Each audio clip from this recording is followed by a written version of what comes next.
Hello everyone, আসসালামু আলাইকুম। সবাই কেমন আছেন? আলহামদুলিল্লাহ, আমি সকলের দোয়ায় ভালো আছি। আজকে রান্না করব পাঁচমিশালি মাছ। তার জন্য আমি এখানে পরিমাণ মতো হলুদ, মরিচের গুঁড়া, লবণ আর জিরা, ধনিয়া গুঁড়া নিয়েছি, কাঁচামরিচ ফালি, পেঁয়াজ কুচি।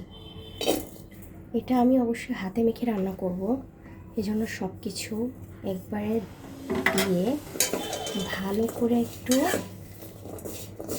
মেখে নেব। ভালো করে মাখা হয়ে গেছে।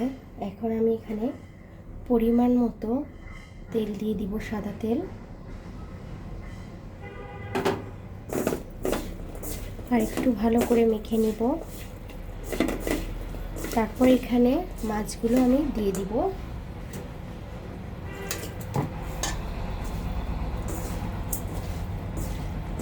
এভাবে হাতে মেখে ছোট মাছ রান্না করলে খেতে আসলে অনেক মজার লাগে। আপনাদের কাছে কেমন লাগে অবশ্যই জানাবেন।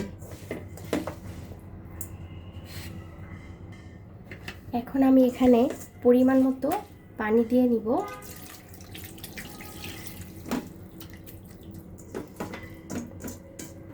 আমার ভিডিওটি ভালো লাগলে লাইক, কমেন্ট, শেয়ার করবেন।